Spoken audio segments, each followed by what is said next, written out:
And I'm back.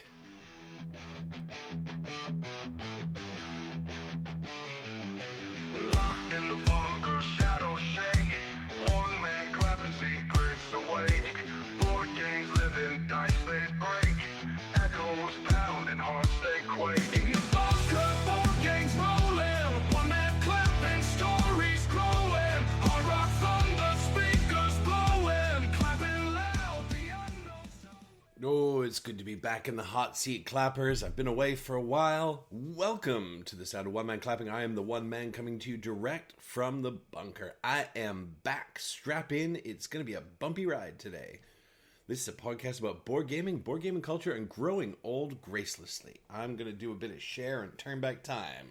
Oh, I'm back. Sharing with you today all the games that were. We're going to talk about what's coming in with incoming! 4 exclamation marks. Oh, we might add a fifth to that this year. We'll hit the crowdfunding vibes with FOMOMOFO, sort of, and then we'll chat with the voices in my head before giving someone the clap. On with the show.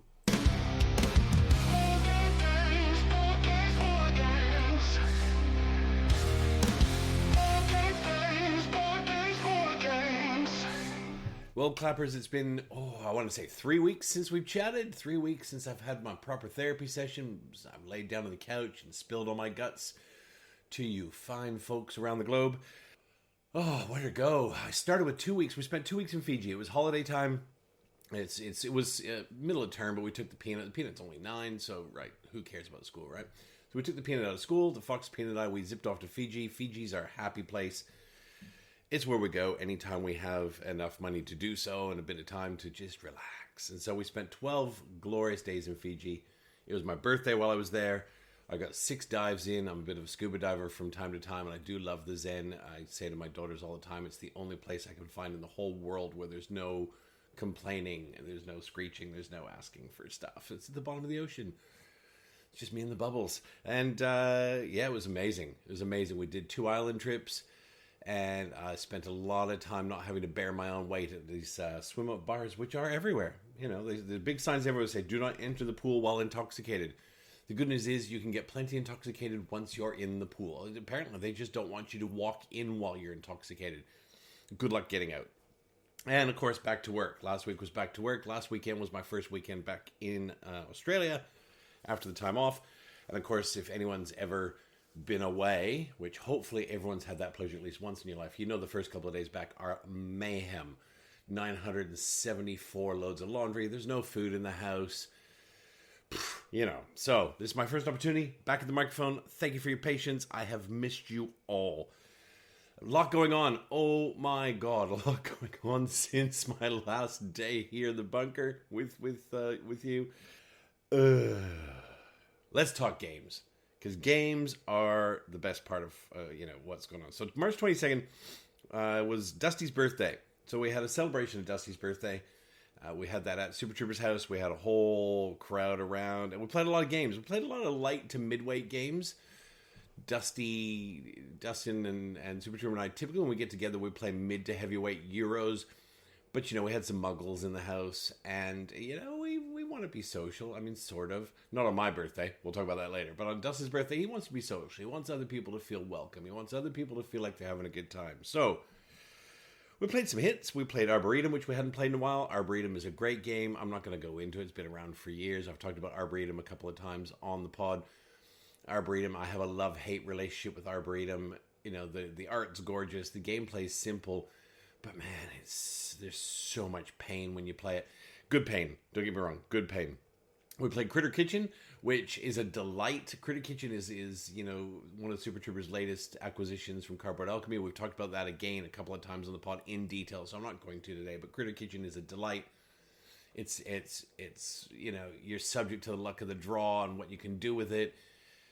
Every round, if it's a table of 6, 5 people are groaning and one person's going, fuck yeah, because they were the only one that landed on a spot. They managed to actually get some bloody ingredients. We played Seven Wonders. Seven Wonders has been around for a very long time. I actually have a copy of Seven Wonders because it's been around so long. Super Trooper bought the second edition. He said, hey, Hammers, have my first edition. Have my garbage. Not really. Well, it's not garbage. But he wanted me to have his copy because, selling secondhand games isn't very easy, and you don't get much for them, and certainly not for whatever it is, a 6-year-old copy of Seven Wonders. And I've never played my copy because, well, you need more than a couple of people to play Seven Wonders. So this was only my second game of Seven Wonders. My first was also at Super Trooper's house, probably 2.5 years ago. Seven Wonders is it's not hard. It's not a hard game. There's not a lot going on. It's cards. Basically, it's Sushi Go with frills. You take a card, you pass it around. You take a card, you pass it around, and you see what happens. And look, it's great. Seven Wonders I really enjoyed. I would like to play Seven Wonders again, and I think it shines really, really well at high player counts. It doesn't lag. I'm not going to go deep into Seven Wonders. Seven Wonders has been around, longer than religion, so I'm not going to go deep into it. But I also had the pleasure of introducing a few more people to the delight that is Bonanza Dahlias.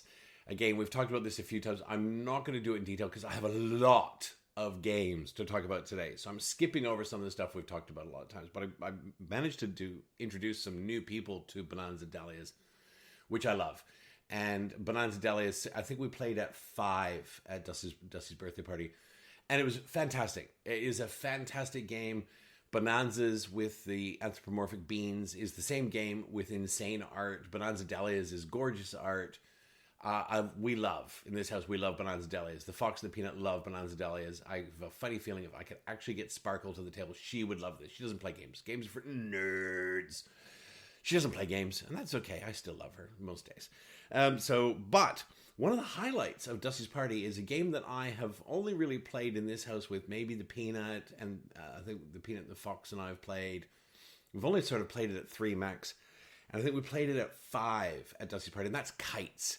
Now, Kites is, and it's interesting, it was about 3 or 4 weeks ago, we had a little bit of time after a game day, and I said to Super Trooper, I'm going to teach you how to play Kites. And he went, ugh. I said, no, hang on. I said, and he was groaning because I said, Kites is my only, and I think it is my only, other than like Paco Paco, whatever, it's my only real-time game, and it's a real-time co-op game.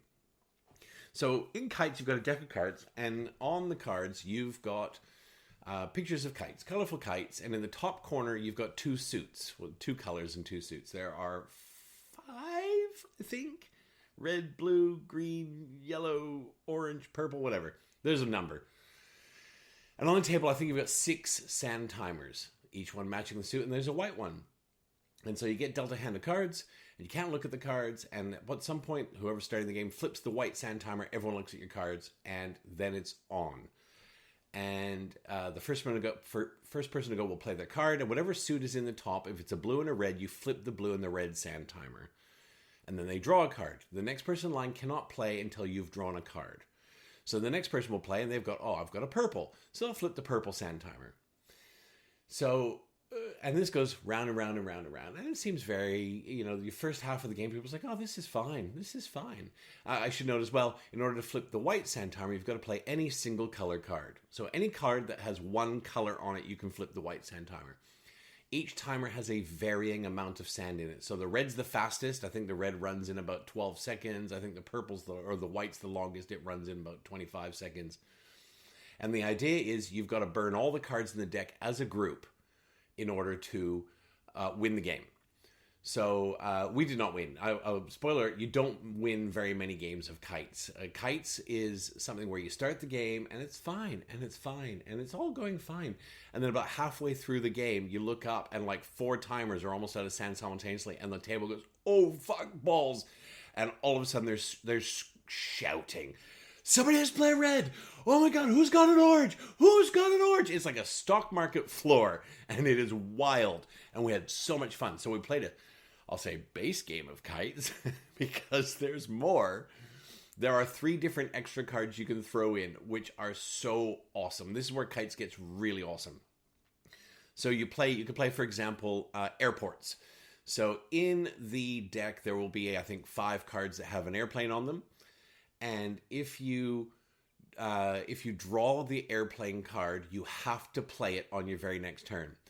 And so the airplane card, it represents an airplane flying overhead. It's loud. You can't talk. So you play the airplane card, and then, because of course you have your play stack in front of you. It's not a communal discard. You play the card in front of you, and then you draw a card. No one at the table can speak until you've played another card over that airplane. Okay, so all of a sudden, you've gone from this, oh my god, who's got purple? Who's got purple? The white timer! The white timer! Plane! And you play the plane card, and it's dead silence at the table, and it's panic. It is abject panic to get round so you can talk again. Kites is a blast. It's an absolute blast. It looks like a whole lot of not too much in a box, but don't let it fool you. They've done a reskin last year. I saw it at PAX based on fireworks. I can't remember what it's called. It's exactly the same game, but it's with fireworks instead of kites. It's the whole notion of keeping the fireworks going or keeping the kites up in the air because you're playing different bits of wind. Kites as a group, it really shines at 4 and 5. It's great at 3. It's absolutely great at 3. The Peanut and I think we've, over the last 2.5 years, we've won maybe 3 games of kites with no extras. We haven't put the storms or the cross lines or the airplanes in. We've just played base game, and we've managed to win 2 or 3 games. And I'll tell you, when you win a game of kites, when you know kites and you've played kites, it is jubilation deluxe. So kites for me was one of the highlights of Dustin's birthday. And one of the other highlights for Dusty's party is a game I've only just recently acquired, and it was only my second game of it. And that was Babylon. So I played Babylon at Dusty's birthday celebration with Dusty and Lou. Now, Lou doesn't play a lot of games because, she's busy. She's a young adult, has a job, and is going to college, and, has her own life. Ugh, your own life. But she'd come to the party. One, because she's a big fan of, Super Trooper and fam. But 2, she likes the crowd. She likes the crowd. So she came. And I think the last game we played that day was Babylon. So Babylon, I know I've talked about, I'll just do it very briefly. Babylon it's a tile layer, but it's in 3D. So you're popping a tile out, and then you're putting little 3D plastic pieces on it, and you're building upwards in 3 levels. And I think, I won't say loved it, but Dusty and Lou really, really liked this game, right? Because you've got to draft stuff out of a market, and you've got a plan, and there's little icons, and it's brain burny, but not in a calico-y way. I mean, kind of. You've got deep limitations on what you can put and where, but until late game, you end up painted into a corner. If you've not planned for it, your last turn is like, well, I got nowhere to put this tile, because literally you have nowhere to build it. You've got nowhere to put it because you haven't planned enough. But Babylon, if you haven't seen Babylon, go have a look. Babylon is fantastic. It's tactile. You end up with this beautiful construction in front of you at the end of the game that is stunning to look at, and it's great. Babylon unfolds in front of you, and it looks like this is fine, this is fine, this is fine. And you get about 30% of the way in, and I think I've said this before, and you're like, oh, can we just start again? Because I have made some grievous errors. And it's great. I had a great time. So that was the 22nd. And then after that, the very next day, we flew off to Fiji. We had our time in Fiji. We took a few games with us because it's rainy season in Fiji. It's, it's the tropics, and it rains literally every day. And who gives a shit, because it's 30 degrees and it's beautiful and you're in a pool anyway. So we took a few games. We didn't play many because we were so flat out just relaxing. The Peanut and I hopped on an ATV, and we did this ATV trip. It's like a 4-wheel bike, if you don't know what an ATV is, and went to these like volcanic mud pools, and you rub your whole body down in mud. Then we jumped in hot springs, which sounds like a punish in the tropics, but it was fantastic. And we hiked to the top of a mountain, and we ripped down 5Ks of beach. And she'd never been on anything like this before. The Peanut's 9. She's on the back of this bike, and we're roaring down the road to get where we're going at like 70 Ks an hour. And I lean over and I go, "Are you all right back there?" And she goes, "Dad, can you go any faster?" I'm like, "Oh my God." Don't tell Mom. And we had such a good day. Such a good day. It was just so good. The fox checked herself into a spa. She got a massage and facial, and it was a great day. So good. Anyway, we were full of doing stuff like that. And of course, I was diving. I did 3 full days of diving where I did 2 dives a day. And we did 2 island trips, which were glorious. And the rest of the time, we just spent on the little local bus, going down to the marina, having little lunches, having, little snacks poolside. Oh, testing the limits of my liver. Oh, whoa.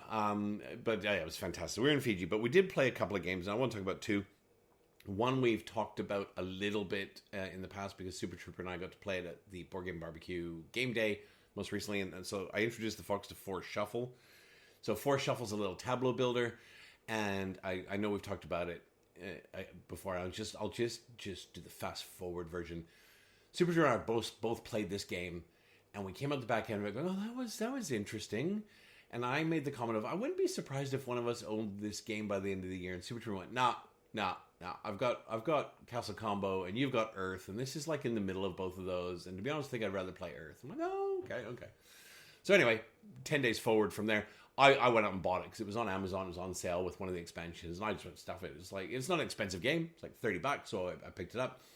And it was really easy to travel to Fiji with because it's really just a deck of cards and a very small board. And to be honest, you could play it without the board if you wanted to travel, because the board is really just this discard market.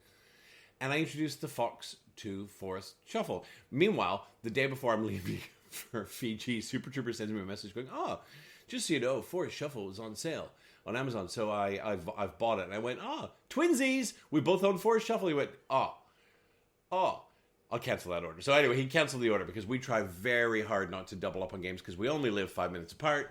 And between us, if we don't buy the same game, we max out our capabilities because I'm happy to loan him anything. He's happy to loan me anything except Rococo because Rococo is Buttercup's pride and joy and doesn't leave the house, and you have to play in cotton gloves with a face mask and a face shield on and a hazmat suit because if you leave one spot on Rococo, you will be banned from the house for all time. So Rococo doesn't get loaned out, but just about anything else is up for grab. So anyway, I introduced the Fox to Force Shuffle. With Force Shuffle, you're going to play a card. It's a tree, and then around that tree, you can play a card at the top, the bottom, the left, and right with little creatures and animals and bugs and butterflies and whatever else. And at the end, you score based on how they link up together. It's a gorgeous game, for one. It's absolutely beautiful to look at. And the gameplay is really breezy. The scoring takes...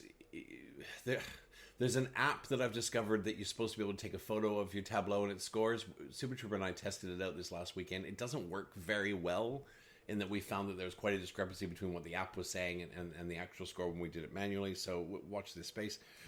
So it takes a while to score. And to be honest, by the time you finish playing, like when the Fox and I played, we played a few times when we were away. We didn't even care about the score at the end. It's just the experience of sitting at the table at the end of the day with a glass of wine and making this beautiful little forest. And the score is the score. Like, whoever wins, who cares, right? It's like, it's not like we're gambling sexual favors or something on the game. It's like, well, whoever wins, wins. But the experience of building it, and it's gorgeous to look at. The art is fantastic. And your tableau when you're done, it's beautiful. And it's fun. Force Shuffle, highly recommend it. I bought one of the expansions, which basically just introduces a new plant type and a few new animals. It's another 3 dozen cards that you just shuffle through. It does need sleeving, and I'll tell you why, because if you don't shuffle the bejesus out of it, your games get very sort of slanted in certain directions. Because at different player counts, you're also pulling cards out. And so if they're not shuffled really well, you're going to pull out all the bears, or you're going to pull out all of one tree. So it does need sleeving, and it's one of those weird sizes. It's one of those weird, it's not a standard American. So I may have some sleeves in my chest of sleeves that fit, but we'll see. It needs sleeving. Because Force Shuffle needs to be shuffled to death. Force Shuffle, that's by Kosh, art by Tony Yobe and Judy Paella, published by Lookout Games. I didn't do that for the previous games, my apologies. It's Sunday morning, I'm only at my second coffee, I'm trying to bake 2 loaves of bread, and bake breakfast for the peanut, and. So, that was Fiji. We played a few other games, but, the other one I want to talk about in Fiji, we played River Valley Glassworks. So, River Valley Glassworks is newly released. And it's another beautiful game to look at. It's got Andrew Bosley art, so it's got these sort of Everdell kind of vibes. The art's really, really gorgeous. And in River Valley Glassworks, you have this river in front of you that is populated with river stones. And you've got a little player board. And on your player board, you have these storage spaces for these beautiful pebbles. We're all woodland creatures that we have glassworks. I don't know why there's so many glassworks in the river, right? How many glassworks do you need? Like, a market economy can't really sustain 5 glassworks in one region. I mean, from a business standpoint, it's clearly insane. But that aside, it is super cute to look at. It's a gorgeous game on the table. And I've got the deluxe version, so it's got these beautiful acrylic overlays for the river. And so River Valley Glassworks, it's one of those that I think when I teach to people, I'm going to open with, all right, saddle up, because we're going to play this twice. Because the game is over before you know it. And I think you need to go through scoring fully before you can actually play the game properly. It was my discovery and my feelings with it. Because the Fox and I played River Valley Glassworks, and I was learning from the rule book. It's not a big rule book. It's only about 3 or 4 very little pages explaining the mechanic. And we played it and we got to the end, and she looked up and she went, "That's it? That's the game?" I went, Because you finish it and you kind of go, is that a game? Is that... And so I went, look, let's play it again. So we did. We wiped it. We said it. We played it again. And in the second game, we went, aha, okay. So River Valley Glassworks, you are basically, you've got a little pool of pebbles, which are your payment pebbles. And the river's full of pebbles that you will be buying with your payment pebbles. And what you're going to do is you're going to drop them. You're going to throw a payment pebble in the river. And you're going to take a pebble out, or a series of pebbles, that are either side. And I may get this wrong because it's been several weeks since we played. So if you throw a pebble in to a space, you can take the pebble on either side that is either the same shape or the same color. Okay? Not both. It can be both, but it's got to be either. So you're throwing a pebble in and you're taking one from either the adjacent spaces that's the same shape or the same color. The pebbles there are 5 different shapes and 4 different colors or something. Okay, that's the numbers are irrelevant. Well, they're not irrelevant when you play the game, but they're relevant to my story here. And so you've got a little pool of payment pebbles, which you collect on your turn. If you're out of payment pebbles, you can collect all the pebbles that are down at the end of the lake. So you've got a river with 5 sections, and down the end you've got a lake that has 5 pebbles in it. So you can always refill your little pool with whatever's there, and they're a random draw. So then you pay a pebble, you take a pebble, and you throw the pebble in your little storage space. That's the game. And you get points based on a number of different set collections. So you get points based on how many rows you fill from the bottom up. You get points based on how high your columns are. And that's pretty much it. So, where's the puzzle? Okay, so the puzzle is the game's over as soon as someone's little storage space has 17 pebbles in it. And sometimes you will be buying more than 1 pebble. So you can buy in a space, if there are 3 pebbles that are all the same shape, you can buy all of them. And you've got to slot them in. The game can be over before you even think it started. I think our first game of River Valley Glassworks, because we didn't understand the puzzle, was like 8 minutes. We were like, oh, let's buy, let's slot, let's buy, let's slot, let's buy, let's slot, we'll buy, slot. Oh shit, the game's over. Well, that's it. The second game, you spend a lot more time with your payment pebble in your hand going, okay, if I buy that pebble, and that's going to slot in there. Or if I buy that, I've got to take those too. And then, and then I've got to make that work. You spend a lot more time thinking about where those pebbles go. So I think the best way, and this is what I'm going to try, is I'm going to sit with people and go, right, just saddle up. I'm going to show you what a turn looks like. Just take your turns. Don't think about it. Just take your turns, and then we're going to score, and then we're going to play again. Because your first game's kind of a wash. You get to the end of your first game, and you really do look up and go, that can't be the whole game. Because it's over if you're not planning and thinking, it's over in literally minutes. That said, I think once you get to stage 2 of River Valley Glassworks, when I say stage 2, I mean your second game where you actually sort of go, click. I think it's clever. It's clever because anyone can play it. I think you can have a great game with your 10-year-old daughter. I think you can have a great game with your mates around the table. I think it's a great game to have at the end of the night. I think it's a great game to have when you want a puzzle, but you don't want to be laboring over that puzzle too much. It's also beautiful. It's beautiful to look at. There's a couple other mechanics in there, like when you take a stone, the river activates and the panels shift like the river's pushing stones down the river kind of thing. It's a clever bit of game. And it is beautiful to look at. I know I've said that 5 times. It is beautiful, it's tactile, it's fun, and it's not something that's, again, I think play it twice. Play it twice before you really sort of understand the game. And then I've also got this little expansion, which is still sitting in the box, and I think it adds a little asymmetry, a little goals, that sort of stuff, which I think will be really great. I think once you've played 2 games and you actually get the mechanic to bring those out. So I'm looking forward to getting those on the table. So that is River Valley Glassworks, recently released by Adam Hill, Ben Pinchback, Matt Riddle, art, of course, by Andrew Bosley, and published by All Play. Very, very much enjoyed it. I got back, I planned this quite cleverly. We did 12 days in Fiji. I got back on a Thursday. Friday, the Fox is back to work, the Peanut's back to school, and the Fox looks at me and goes, what, you're not going back to work? I'm like, what? What kind of lunatic gets back from holidays on a Thursday and decides they're not taking the Friday off? That's insane. So we had Friday game day at Super Troopers, which I haven't been able to be a part of for quite some time because, adulting, job, that sort of stuff. 1 star, do not recommend. So we had a game day at Super Troopers, and which was a bit of a ritual for some years when my work schedule was a lot more flexible. And I do miss it. I miss it a lot. This whole working for a living. I think my next job, whenever that is definitely going to have to be part-time. Working Fridays is for suckers.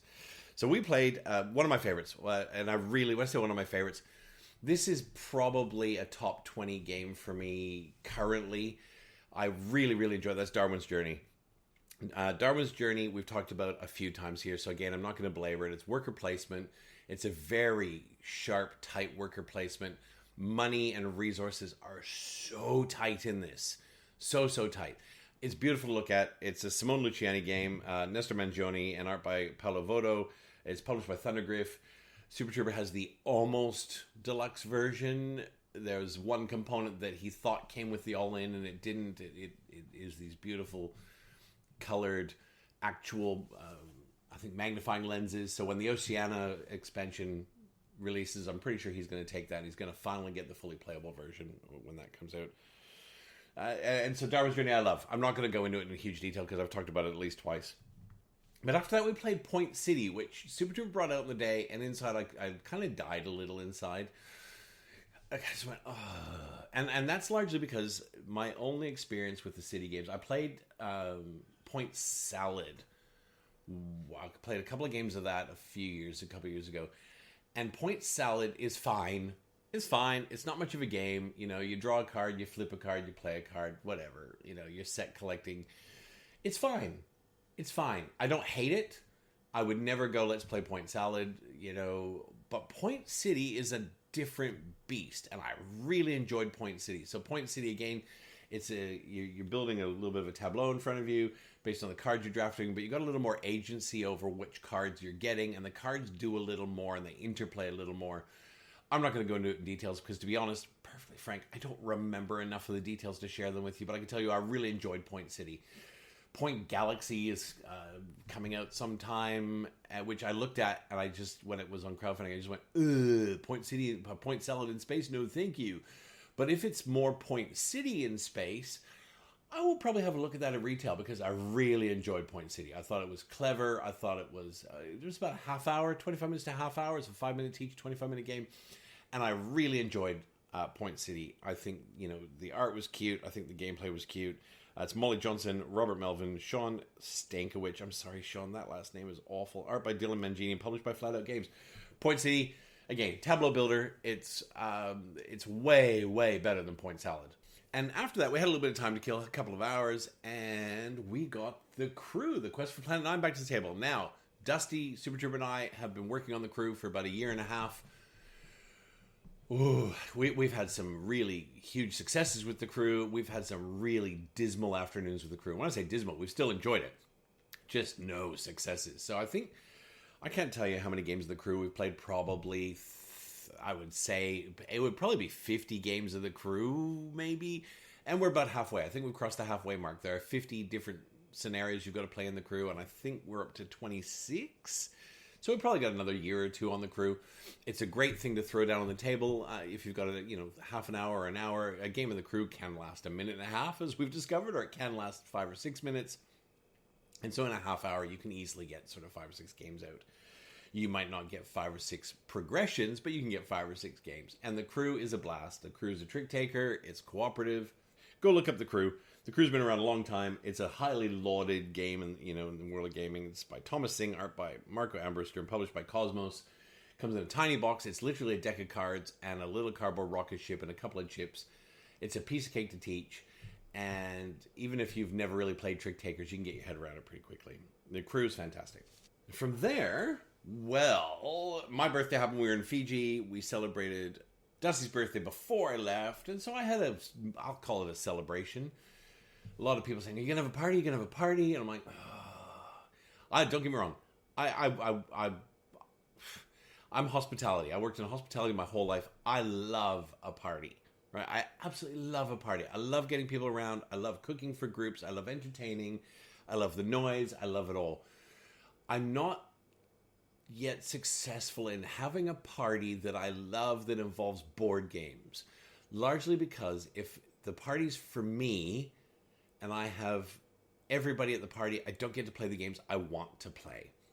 So there was a lot of sort of umming and ahhing. Do I have a birthday party? Do I not? Do I have it? Like, because last year I turned 50. I had a big whiz bang party. We revealed the bunker. We had games upstairs, downstairs. It was wonderful. This year I said, no, you know what I want? This is what I want. I want to play the Blighted Reach. Ark's the Blighted Reach. I want to play it all in one day. And we got, Super Trooper and Dusty around the table. So it's just three of us. And we started the Blighted Reach at about 9:30 in the morning. And we finished at dinner time. So it was a little longer than I think I was anticipating, which I think is fine. I think, I think a game of Arcs played smoothly is probably only about 2 hours for 2.5 for a full game of Arcs. In the Blighted Reach, you're playing 3 games of Arcs back to back. But they're not full-length games. A game of Arcs is normally 5 chapters. The first 2 games you play in the Blighted Reach are only 3 chapters each, and the last one is, I think, 4. So in theory, it should be less time than playing 3 normal games of Arcs. Now, I think part of the reason it took so long is there's a lot more going on in the Blighted Reach. Now, let me be clear. I really like Arcs. I won't go so far as to say I love Arcs yet. I think I could love Arcs, but I really like it. And so in the Blighted Reach, you start off with these fate cards, which are basically like your faction. And at the end of each game, depending on how you've landed and how you've done, you can choose to keep it, or you are forced to change to another one. And you're drawing 2 more. And they are wild. Like Arcs the Blighted Reach by game 3, it got wild. We had a lot of edge cases, and to be honest, I think a lot of those edge cases were because we misplayed a major rule in the Blighted Reach. When I say misplayed, there was a concept in the game that we didn't fully grok from the start, which would have changed meaningfully how the game unfolded, and probably would have streamlined it a lot. Because one, it would have streamlined a lot of these edge cases that we came up against. So there were some points we get to an edge case and go, what do we do with this? And it would be stop, and it's 10 minutes of trying to find the rule and try to understand it. And don't get me wrong, that was our own fault, right? Like, we just missed something about the Blighted Reach having to do with how the Prime Region controls the Imperial faction. Anyway, we could talk about the Blighted Reach for an hour on its own. And plenty of other podcasters and YouTube channels will do that, and I don't want to do that. But this is something I want to do for my birthday. I wanted to play the Blighted Reach campaign. We did. We got to the end of it, and I think... I don't think any of us knew what to think at the end of it, just because it was such a big day of what do we do with this, and what do we do with that, and what does this look like? And I think if we were to do it again, it would be 10 times better in experience, because it would be more streamlined. It'd be a lot faster through the decision spaces. There's a lot of take that in Arcs, right? There's a lot of take that, but because that's the game, it doesn't feel mean to me. I don't think anyone at the table felt like, oh, well, screw you for taking my stuff, because it does. That's the game, right? We're not that kind of gamer. Did I like the Blighted Reach? I don't know. I think so. It's sort of where I'm landing with it. And I think it needs 2 more. I need 2 more runs of the Blighted Reach. One, because I need to go through it again with the team with full understanding of the rules. And 2, you can play it and pack it away and play it and pack it away and play it and pack it away. I'm not sure whether it would be better or worse if you played it on 3 different days versus playing it all in one day. So, I think playing it all in one day for me seems more sensible, because you're in the rhythm, you've internalized the rule set, but at the same time, playing it, putting it away, and playing it, putting it away, like at the end of the day, it felt like a lot of Arcs. And I think part of that's our fault, because we played Arcs for like 9 hours. And I think we got to the end, we got to dinner, and I think we were like, okay, can we put Arcs away now? And don't get me wrong, Arcs is a triumph of game design. It's an absolute triumph of game design. I am not sure whether I'm going to love the Blighted Reach or not at this point. But I want to do it 2 more times. I want to do it once more, probably with the same boys, and go, hey, let's just buckle up and do it properly. and once where I'm going to split it up. And I think when I'm going to split it up, if you're coming to PlayCon in July, the Board Game Barbecue's big convention, I'm going to try and schedule an ARCS campaign where we play a game for first game of the day every day. So you sign up and we're going to play, first game of the day on Friday will be ARCS Game 1, first game of the day on Saturday will be ARCS Game 2, first game of the day on Sunday will be ARCS Game 3, and we'll break it up that way. And so I'm hoping to find, 3 other souls who really want that experience, and we can do that together. So if you're coming to PlayCon and you want in on that, send me a message, and we'll hook that up. I think it's great.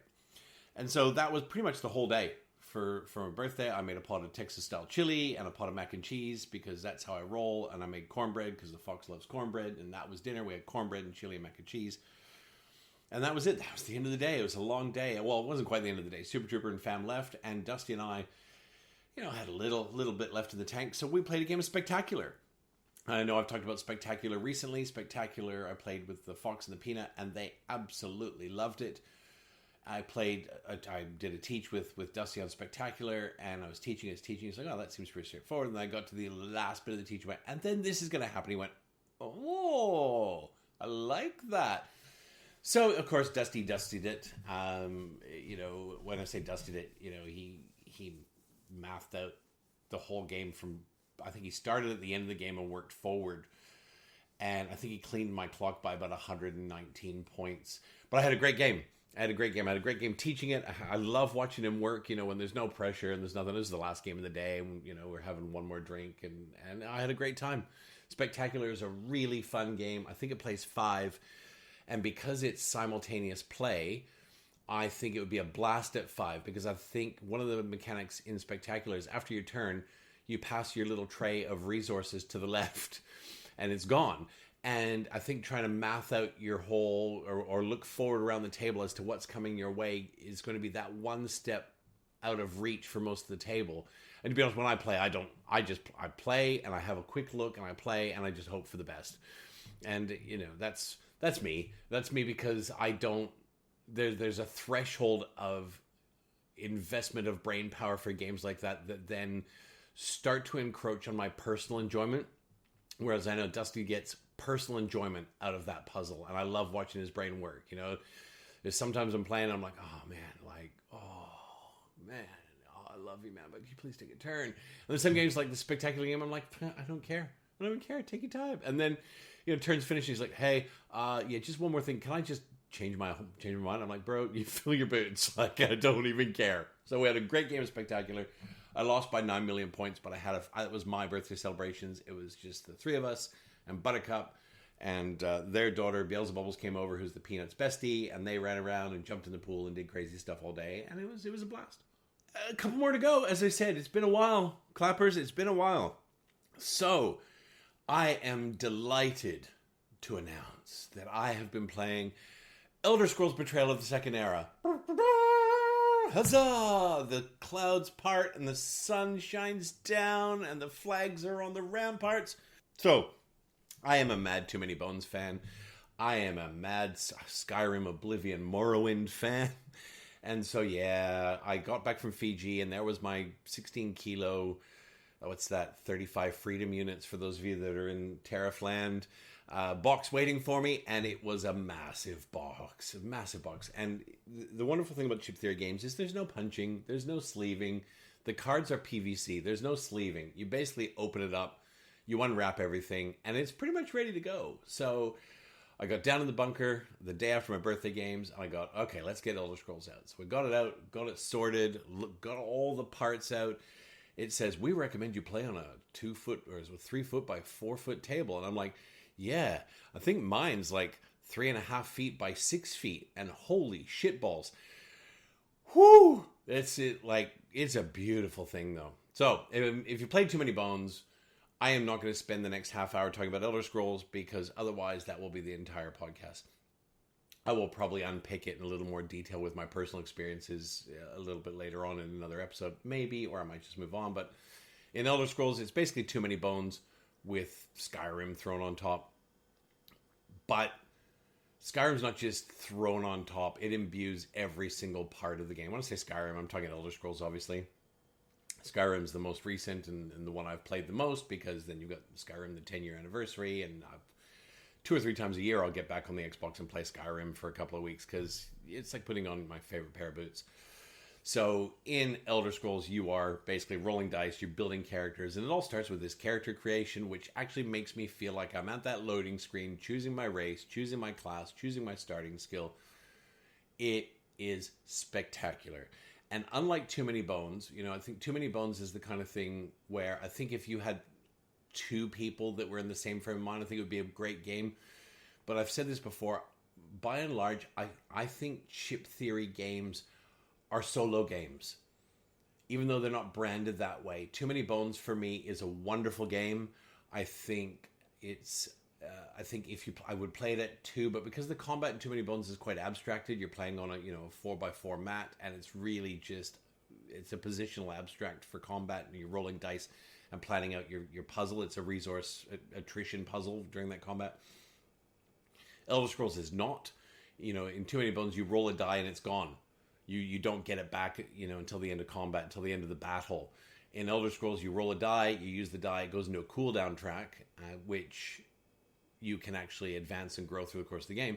And after each turn, you get a certain number of dice back. So how you spend your dice is absolutely critical in how you plan your forthcoming turns, because the order in which you spend them is the order in which you're going to get them back. I started off Elder Scrolls, I played a 2-handed game. Elder Scrolls is played over basically 3 sessions. Each session is supposed to take, 2 to 3 hours, depending on the people and whatever else. My first Elder Scrolls session took 4 hours, largely because there was a lot of rules reference and whatnot. I played 2-handed. I got to the end of session 1. I got absolutely creamed at the end of session 1 by the end of session 1 boss. And I went, okay, well, that's my learning. And I put it away. And I created another single character. So I'm currently playing Elder Scrolls True Solo, and I'm playing a single character, and I am adoring it. It has that same feel when you're playing an Elder Scrolls game, where you start off and you're out in the game and you're swinging your one sword, going tink, tink, and you can't do a lot. And then 3 hours in, you're like, oh, swing a sword, cast a spell, throw a bomb, duck, roll, weave. I mean, in Skyrim, there's none of that. You're still just swinging left hand, swinging right hand, and shouting. The combat's pretty low tech. But what I'm saying is, you've got a lot more combatastic things you can do. And by the time you spend 2 hours or 3 hours in Elder Scrolls, you are this beast of a machine that is carving through swaths of bad guys. I got to the end of session 1 of my second playthrough. I set session 1, set the boss battle up.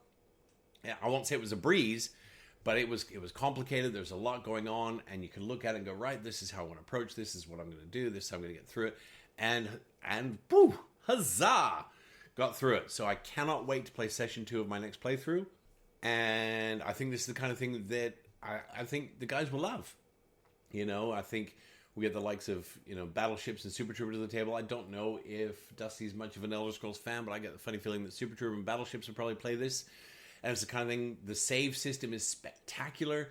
Your little neoprene mat that you're playing your character with, it clicks into its own little case and holds everything, all your chips, all your dice, all your little pegs exactly where you left them, and it goes back in the box. Fantastic. Absolutely fantastic. Hats off to Chip Theory. Elder Scrolls is an outstanding addition to the stable of games. Easily the best game they've made, and not a solo game. It will play solo, and I'd be happy to play it. I mean, looking at Chip Theory, I don't want to make this a Chip Theory episode, and I've talked about this in the past. I think Too Many Bones, I would play it with another person. Too Many Bones is a one and done thing where you set it up, you play, it's 3 hours, and you get to the bad guy and you're done.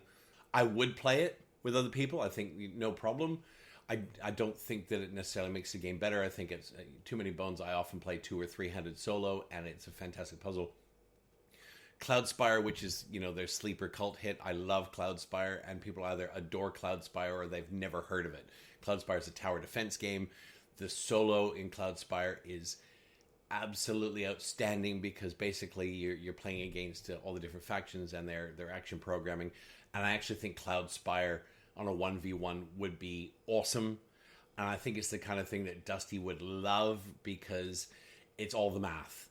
Right, you're basically stacking up for each turn. You go, and this is what I'm deploying, and it's a tower defense. And then you basically set it all up, you queue it up, and then the round starts, and they go out, and you just follow the instructions to reconcile what you've pre-programmed, and you basically watch it unfold on the table. and it's outstanding. And I think Cloudspire could be amazing. I've only ever played it solo, but I think it could be amazing in a 1v1. Burn Cycle is 100% a solo game. I think Burn Cycle with two people is like trying to play what's the ocean battler that I love? Nemo's War. Trying to play Nemo's War with two people, right? I just think, why?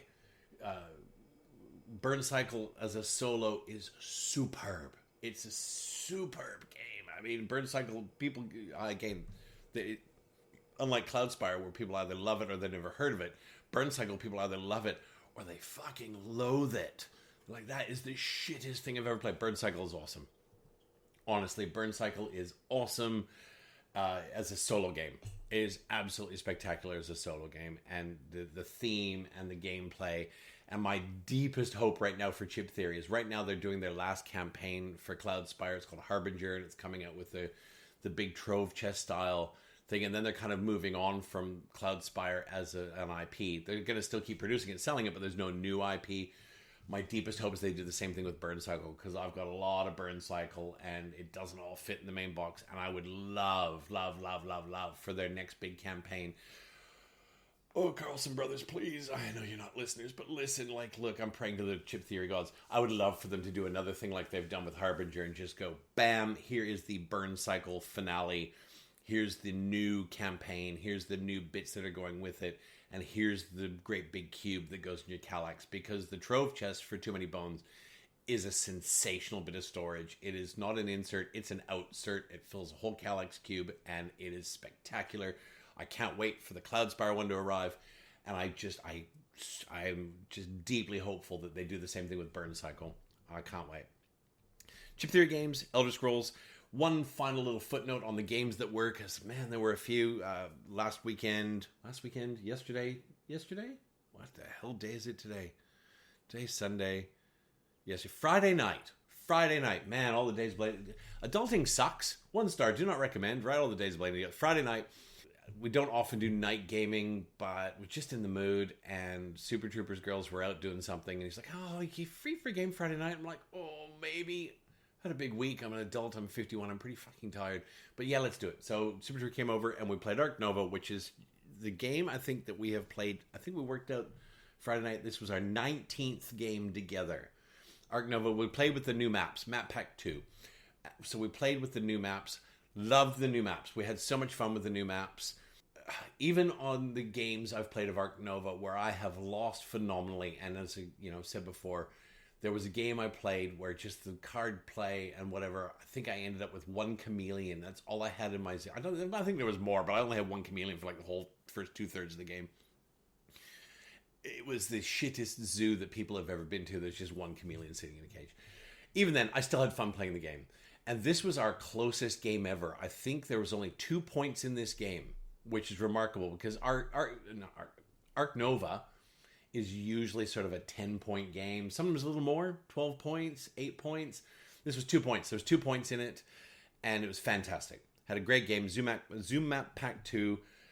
Love it. Love Ark Nova. Looking forward to seeing what they do with their 3 edition campaign that's coming out. I hope they still go live with that. I've seen some of the pre-samples that they've posted, some of the renders for some of the tiles. I'm like, maybe.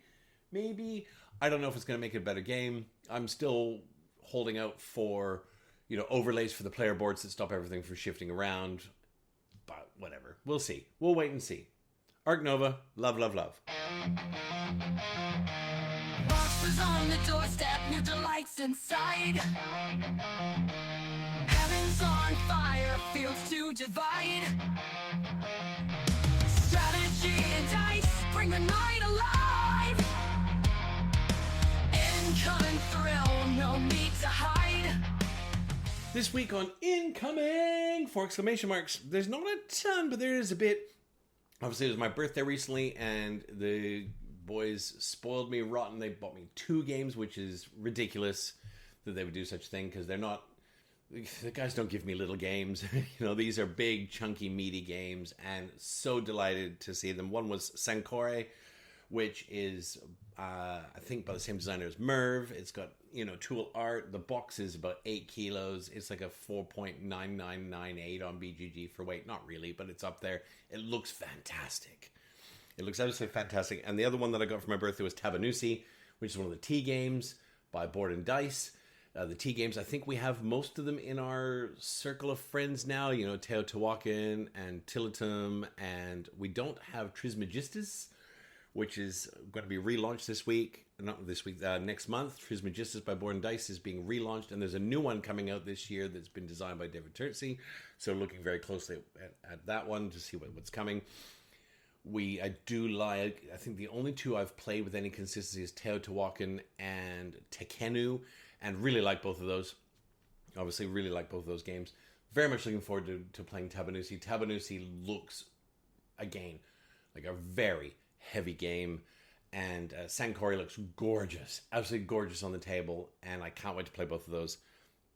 Dragon Eclipse is delivered in Australia. Now, I didn't back Dragon Eclipse, but I did win a copy, and that's like the big mini standy monster battler. It's kind of like 3D Pokemon on the table. Don't know much about it, but thanks to Board Game Revolution and the team there, I actually entered a draw and I won a copy of that, so that's delivering soon. And finally pulled the trigger on 2 games that have been sitting in my Amazon cart forever because they both sort of were a little bit cheaper this week. 5 Tribes is on the way. I bought a copy of 5 Tribes. I can't wait to play 5 Tribes. The gameplay looks fantastic. 5 Tribes is not a new game. It's been around for a while, but it's one that I basically sort of threw in my Amazon cart 6-8 weeks ago and just thought, well, I'll just see what happens. And it's the cheapest it's been in ages. I think it was less than $60, which in Australia is a bargain, right? $60 is shipping in Australia. I mean, not really, but games are very expensive in Australia, and I think for those of you that are living in tariff land, you're probably going to be feeling a bit of that pinch, at least in the short term, until the world works out what's happening.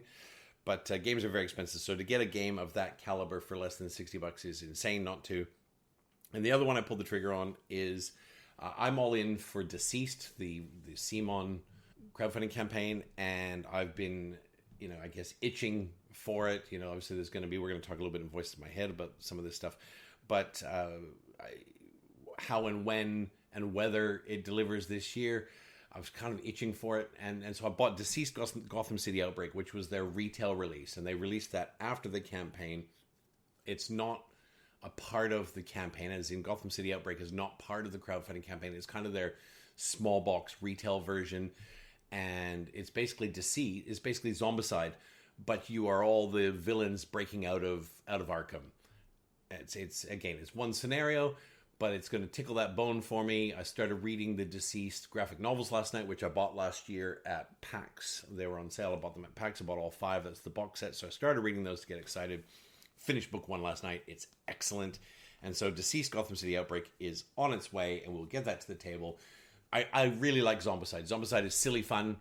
It's a little bit like Cthulhu Death May Die. It's, you're rolling dice and you're running around, you're kicking doors down, and you're shooting zombies in the head.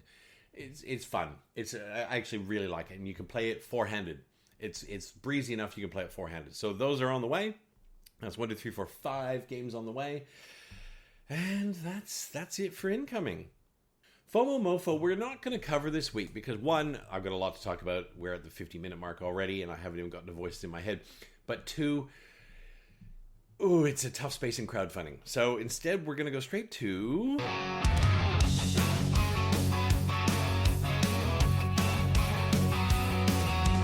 Voices in my head, I'm talking to myself. What board game should I get down off the shelf?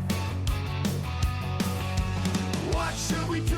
What game should we play? When Steel and One will use want us to pay. This week in Voices in My Head, I want to talk about a new kind of FOMO.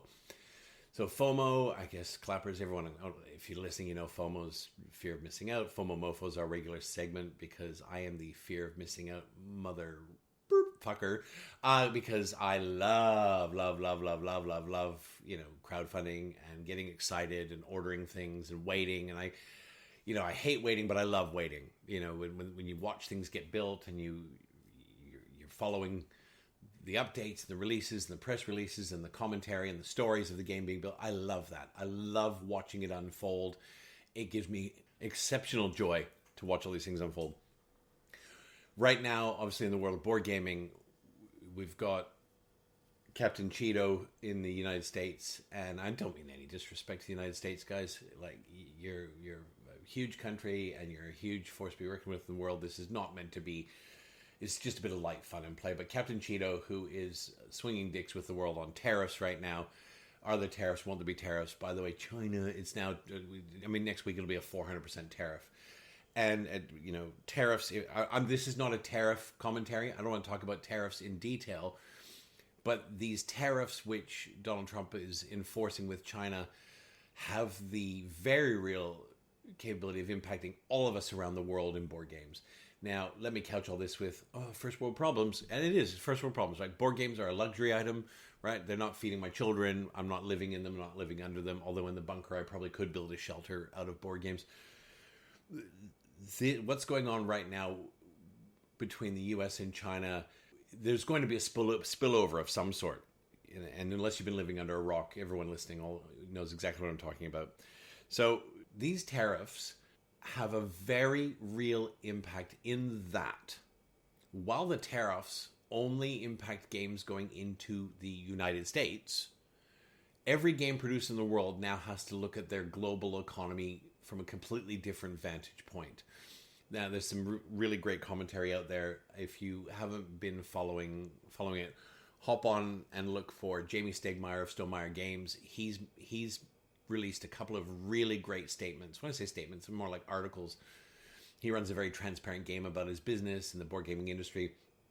And he's written some exceptional articles unpicking the math of these tariffs and what it means to his company in particular, and what it likely means to other companies. And exceptional. And I'm not going to just regurgitate things he said. That's not what I'm here for. But if you haven't and you're interested, there's some really good stuff there. There's a couple of great articles on Board Game Geek which collate responses from multiple game designers. And there's a really, really good one. It's on the front page. You can't miss it. Which collates responses from about 20 different designers, developers, and publishers, but doesn't name them. It just says, these are the comments I've gotten from a publisher in Canada or a publisher in Europe or a publisher in whatever the case is, and just collates their thoughts in one place. And I have to be honest, if I was in any sort of manufacturing globally, anywhere, this would be terrifying. But I'm just going to talk about it from a board game standpoint, because that's how it affects me. So tariffs, all right. So what this means is anything, and again, I'm going to imagine that there's somebody listening who has no idea what I'm talking about, right? Tariffs, what it means is anything that goes from China to the United States is subject to a tax when it lands in the United States. And that tax is paid by the person who's bringing it in. So the company that's bringing their stuff in, they might have manufactured it in China. When it lands at the port, they're going to have to pay a tax to the government based on the cost price, the cost value of that good. Right now, currently, that tax from China to the US is 145%. So if you are a company that has produced a game, has spent the last 2 years producing a game, and it happened to be on the water when Dr. Cheeto announced a 145% tariff, you're probably not sleeping very well right now. Because once that game lands, once your shipping container lands in the United States, you are going to have to pay 145% of the value of that game to the US government in order to land it. There is no one who has that kind of slush in their business. Now, I've never run an import, export, or a manufacturing business, but I have run many businesses in my time. Hospitality businesses, restaurants, caterers. I had a couple of restaurants myself. And no one has that kind of slush in their budget. Even if your game is only selling for $15, right? And the general math on board games is that your board game is going to be sold for 5 times its price to make. That's the general math. So if you're selling a game for $15, your game's only cost you $3 to make. You now have to give $4.50 to the government. Okay? You've paid $3 for your game, and you have to give $4.50 to the government. Now, that doesn't seem like a lot of money, but if your game's only $3, you're not making a lot per game. No one has this. No one has this in the bank. No one has this sitting around waiting to be spent. And the companies that just happen to have the bad luck of having their game on the water when the announcement was made are the ones that are going to suffer. Because you can't turn the boat around. Once it lands, you're stuffed. So they are stuck with A, not paying it, flushing all the money down the toilet, dumping the games. B, going to all of their backers in the United States, potentially globally, and saying, guys, I need another $4.50. Now, that's $4.50 on a $15 game. If you've bought a $500 game, right, the cost of that is going to be $100. You're going to be asking for another $150 from all your backers. So, and that's, to be honest, if I was a producer and a manufacturer, that is the only course I would take. I'm running a business. I would be going to my customers going, guys, as much as I would love to absorb this, I cannot. This company cannot. Most board games, I mean, margins are tiny. And unless you're a Stonemaier game or even an Awakened Realms where you've got millions and millions of dollars in ongoing revenue and turnover, you don't have the ability to weather this storm. Because really, it could be a very short storm. It could be just what's on the water now, right? Because one of the potential responses is, well, my games aren't shipping until we work out what the fuck is going on. So the guys that have games on the water are the ones that are going to hurt because they're going to land and they have a very, very short time to make a decision. If it was me, it would be, guys, I am sorry to say, but this game has landed. If you want your game, I need more money from you.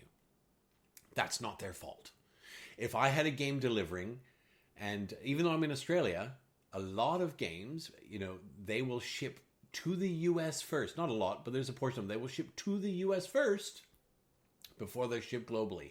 I have a sneaking suspicion that CMON does this with some games. Probably not to Australia, but certainly if you're in Canada, Canadians are going to get stung with this because currently a lot of companies in the States will ship to the States, then on ship to Canada. So if you're in Canada, you're also getting fucked with these tariffs. As a gamer, if a company came to me and said, I am very sorry, this is the situation, and in order for us to get you this game, this is what we need. Hand on heart, here you go, guys. It's not your fault. It is this. If that game was being ordered right now today, it would have this increased price on it. The problem is there's no control in the hands of the people who are importing these games or have made these games. So game producers out there, if you come to me and you say, regrettably, even though you're in Australia, our games come through the US. If you want this game, we are going to have to charge you another $100. Hey, man, I'm going to pay it. I'm going to pay it because, not just because I want the game, I've been a businessman, okay? And it is not your fault. I'm in a food business, been in hospitality. If the cost of chicken triples, and it did 1 year in Australia, the cost of chicken doubled overnight. And I had to go to my customers and go, guys, we're either not serving chicken or I'm charging you double. And there's nothing I could do about it. I couldn't absorb that. And so there was, I think, a 4-week period or 5-week period. We just didn't serve chicken. We couldn't do it. We couldn't afford to do it. It's ridiculous, but that was the case. So if any of the games that I'm expecting coming, and there are a lot of them, happen to go through the US, and the company comes to me with hand on heart and says, guys, Hammers, I need another $80 to deliver your game. That's not going to the game designer. That's not going to the developer. That's not going to the publisher. That's going to the US government.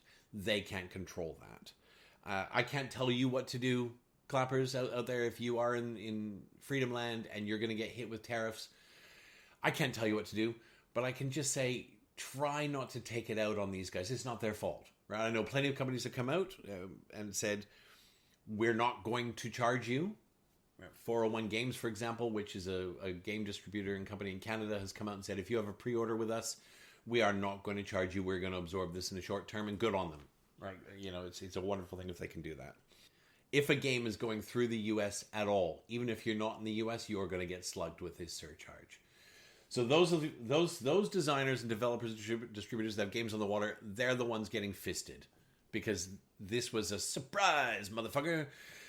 And it's only going to get worse. If you're following what's happening, I watched a really great interview with the head of trade in China from a US journalist who was asking some questions and said to the head of trade, well, you're in a bad position. You really need the US, don't you? And he went, well, no, we don't. The U.S. is only 15% of our output, right? It's a big world. Fill your boots. He basically said, be our guest. Put your tariffs up as far as you like.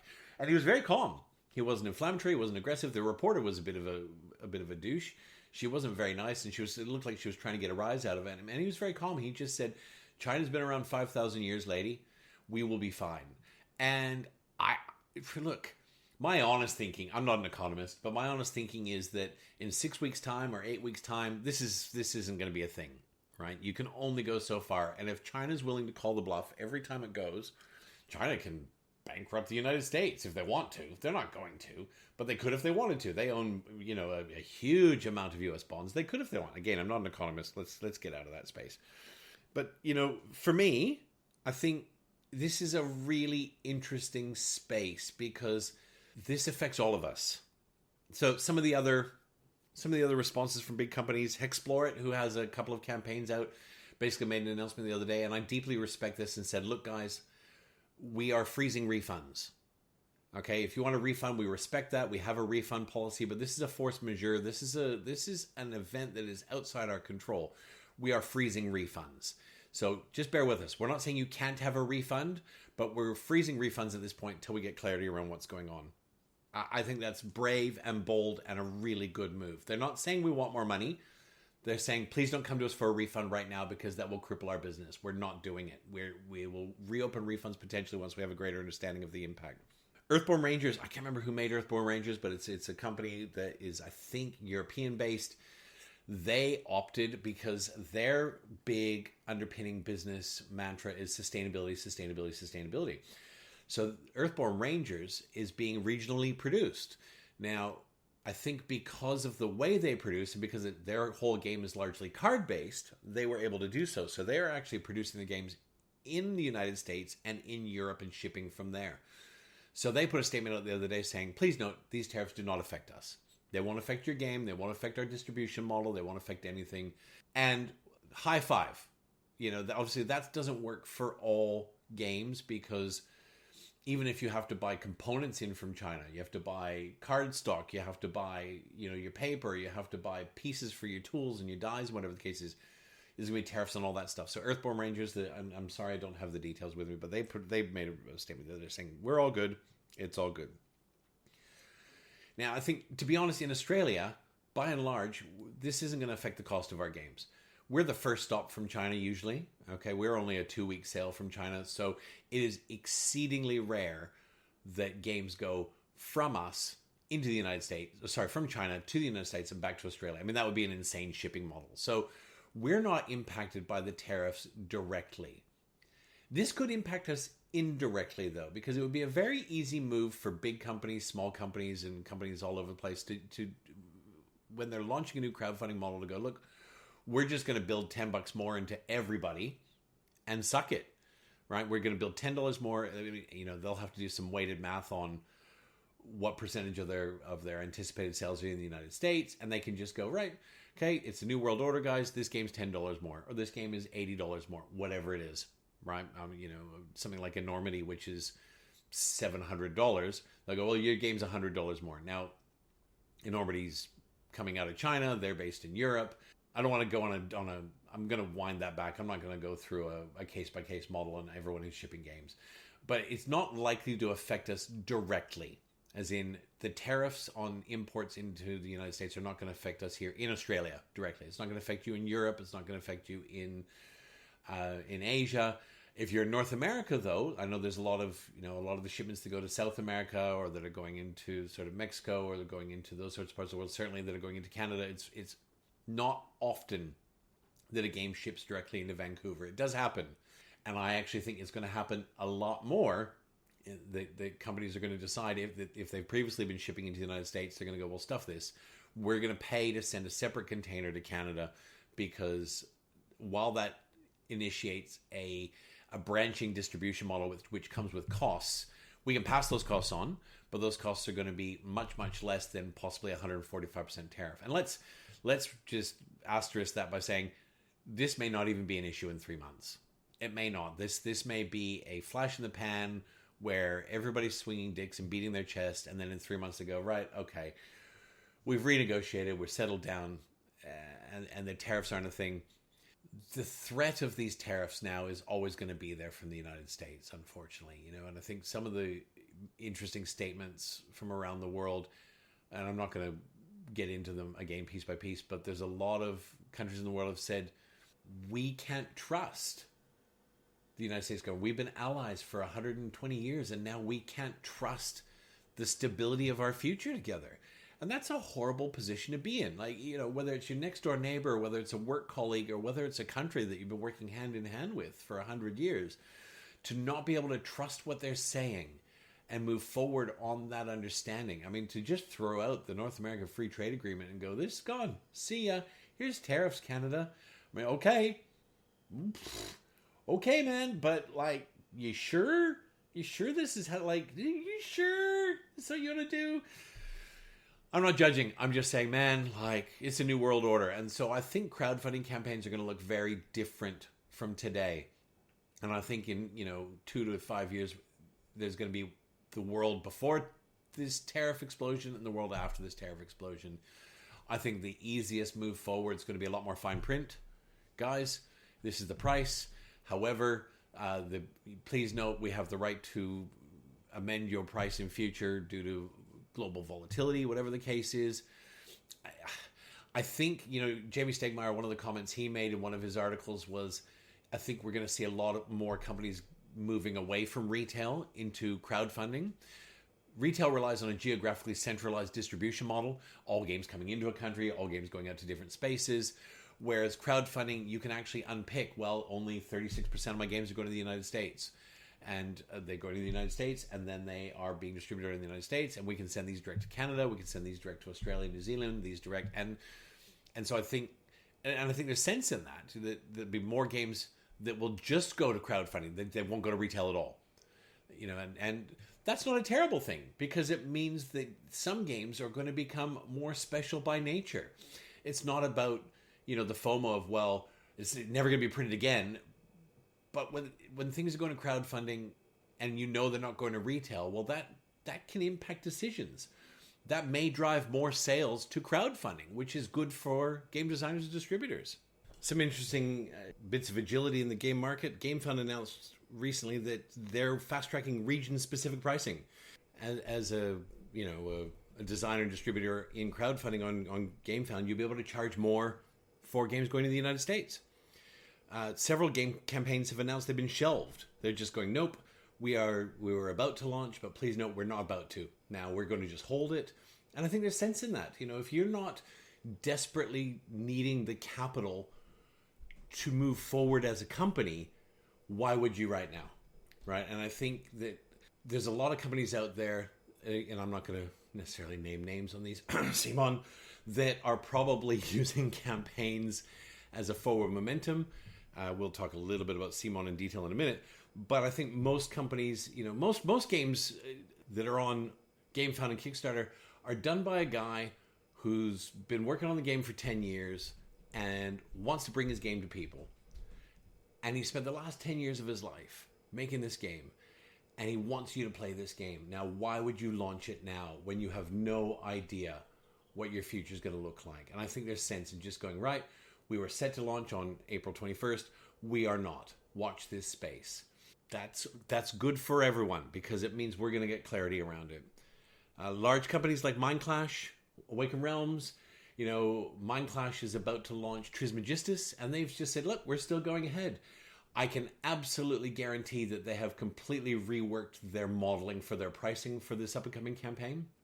And I have no doubt that this Board and Dice, Trismegistus, I have no doubt, so that's not Mindclash. Why did I say Mindclash? This Board and Dice. I have no doubt that Board and Dice will deliver, none whatsoever. They're a big company, they've been around a long time, they're stable, their sales are split between crowdfunding and retail, and I have no doubt that they will do well out of this and come out all right. Awaken Realms has $100 bazillion in campaigns in the works. Simon's the same. Simon, I think, has 16 undelivered campaigns. Now, some of those are pre-orders, obviously, but we're talking about millions upon millions of dollars that are already in the works. They're already in progress. The simplest thing for these guys is, hey, we're still going ahead. They're just not going to deliver. As in, I don't mean ever, as in, even if the game's done, it's going to be far more sensible for them to park that in a warehouse, and just let it sit there until they know they've got 120 days of surety. 120 days of knowing they can get wherever they need to go in the world, or at least to the US. Because I think from China to the US is about 8-9 weeks by sea. So they're going to need at least 12 weeks of, well, I know nothing's happening for 12 weeks. Let's get it on the boat. And that's sensible too.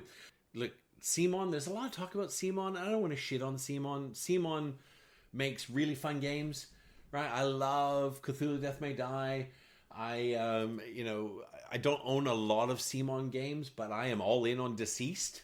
So, I don't think CMON is in the news because they announced that their 2024 earnings were down by $2 million. I think they called it a $2 million loss, but I actually think that's actually represented as earnings were down by $2 million. I don't think it was a $2 million net loss. We don't know because their financials aren't published right now.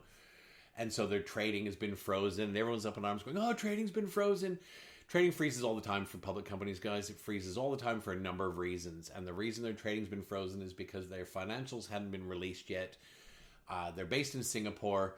The Fox works in the financial world. And I can tell you that the financial world of Singapore is such that if you've missed signing a page on something, they send you back to the beginning to start again. So the fact their financials aren't released doesn't necessarily mean anything onerous for CMON. For them to have 16... And if I've got the number wrong, guys, I'm not trying to shit on CMON, but if they've got 16 undelivered campaigns and pre-orders, that's a tough space to be in because they've got to get those games into the hands of people eventually. And, a lot of those games will go to the United States. Now, the good news is that once the games are done, what they can do is they can ship them to the rest of the world, and they're going to need to build confidence, because I think one of the best things that any company can do right now is build confidence in your buyers. For me, I'm at a crossroads here in that they've got a great campaign, a great looking campaign out for a game right now called The Adventurers. It's a pre-order, not a crowdfunding campaign. So it's a slightly different scenario. It's a game they've already in development. They're already in late stages of pre-production, that sort of thing. Will it deliver? Look, probably. The tricky bit is, what do we do? We're the buyers, we're the end users, and what do we do? And I guess I'm gonna bookend this at the end by what am I going to do? And so I have spent a lot of time unpicking my own thoughts on this and where I sit with this. And here's the thing. We've had a very, very good run as board gamers. And when I say very good run, I mean an exceptionally good run. I can only think of one game that I backed that didn't deliver, and it was before I even really got into modern board gaming. I backed a game 5 or 6 years ago, and this is before I was playing with Super Trooper and the boys, and I got brought into things like Terraforming Mars and all the wonderful world of Anachrony and whatever else. I backed a game, and it wasn't hugely expensive. It was like $200, and then the guy just disappeared. He disappeared with the money. It's done. You had the updates. Here's the models. Here's the proofs. It's all looking good, and then gone. The dude was gone. I'm like, okay, well, that kind of sucks. But this is crowdfunding. Nothing's guaranteed, right? And we've had I have backed over 50 projects in the last 5 years, and that's the only one that has not delivered. The only one. Now, crowdfunding came about to bring things to life that wouldn't otherwise come to life. Now, you can argue that that's not the case now, that it's a pre-order system for guys like Awakened Realms and CMON and Mind Clash and whatever else, and sure. But there are still hundreds upon hundreds of games that hit these platforms every single month and every single year, of people who have built something in their garage and they want to bring it to life for you, and they want you to enjoy it. The designer who did Distilled, which was a huge hit, he's about to deliver Luthier, and I think he's one that's got Luthier on the water, and he's like, Luthier was I think a $900,000 campaign or something, and he's come out and said these tariffs could end it. They could literally just end it. It could be over, right? That would be it, and that's awful, because while I haven't played Distilled, people who have played Distilled absolutely adore Distilled, and Luthier looks like a beautiful second foray. It looks like a beautiful step into games. I didn't back it. It's not my style of game. as in, the theme didn't do it for me, and it was, really quite expensive, which I don't have a problem with, but when the theme doesn't do it for me, anyway, I didn't back it. But a lot of people did. And my understanding is it's on the water. And the gentleman who created this game, literally in his garage, is now in a position where it is going to break him. Crowdfunding, I full circle back, came about for people like that. For people like me to connect with people like that to bring projects to life. And I think that is possibly where crowdfunding is going to circle back to, where, we're going to be taking a gamble. And we're going to be gambling a little bit because the future is uncertain. As I said, we've been blessed with years and years and years of stability and games delivering. And if a game doesn't deliver, the instances like Mythic Games or whatever are very few and far between.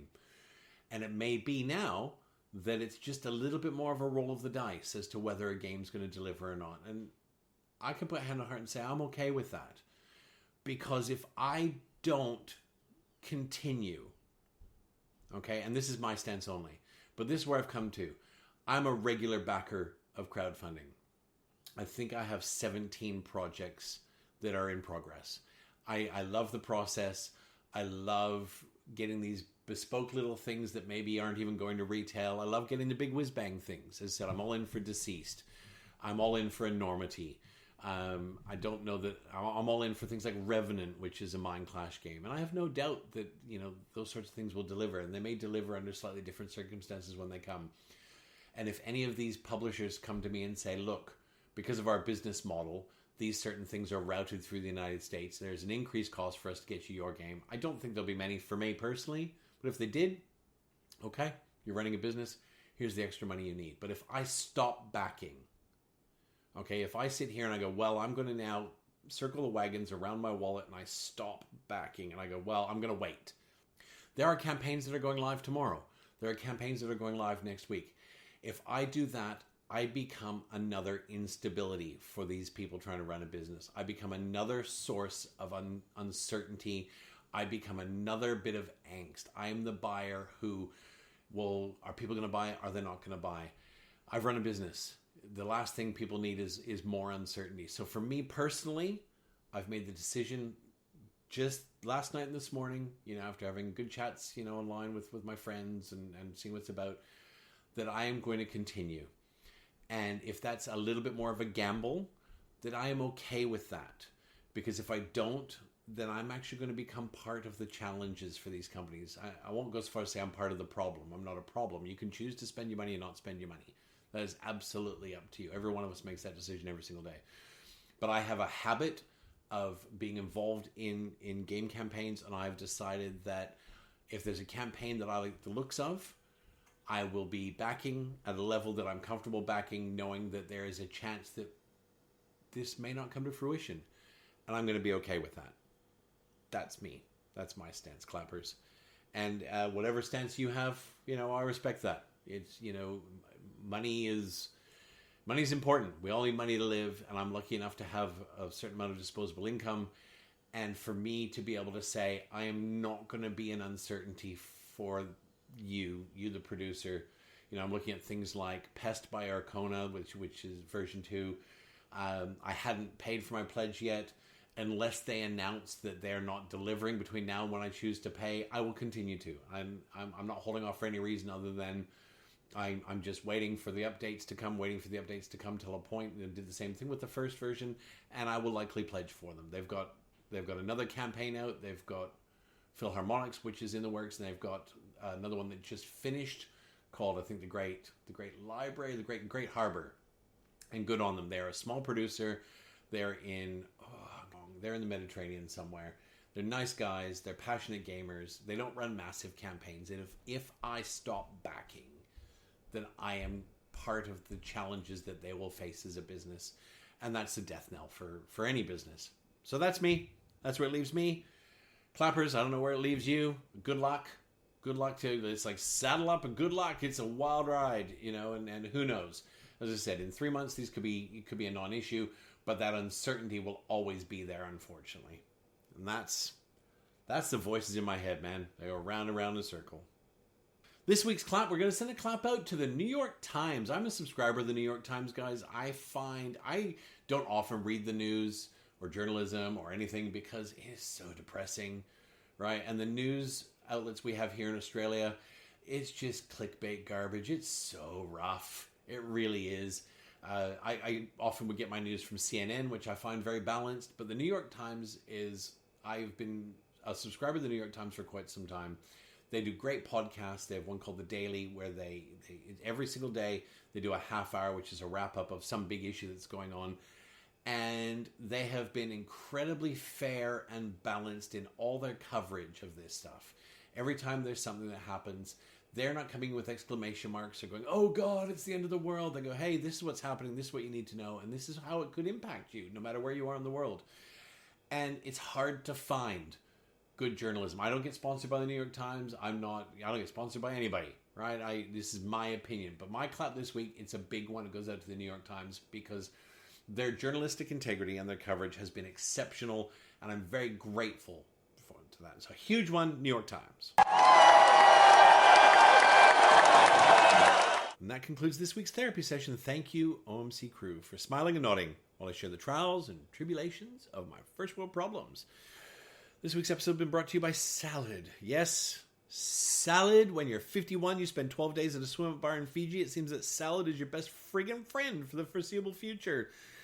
And I hate my bathroom scale. Ugh. Next week is Easter, 4 days of ham and games. And it also marks 6 months since OMC launched. Yay me. You can reach me on all the socials. Find me on Facebook by searching One Man Clapping. Email wonmanclapping@gmail.com. You get Instagram at @1manclapping. Very special guest coming this month. I'm going to be interviewing the team at So Very Wrong About Games as part of my Not All Heroes Wear Capes series. I'm very excited to finally have a chat with them. That will be coming up at the end of the month. And I have another cluster of fantastic guests lined up for May. So it's fun times. You can help OMC by dropping me a like on Facebook or Instagram. Leave a review on whatever platform you choose. If it's a bad one, I'm a chef and a father of 3 daughters. I can take it. I get bad reviews all the time. Dad, you're so shit. That's okay. I'm good. Thanks as always for your time. Your time is precious, and the fact that you choose to waste an hour of it listening to how I spend my time is always humbling. Until next time, get your game on, even if you've got to play with yourself, because research shows that masturbating 21 times a month extends your lifespan significantly. I'm not even making this shit up. Some more solo gaming peeps. Peace out, mofos.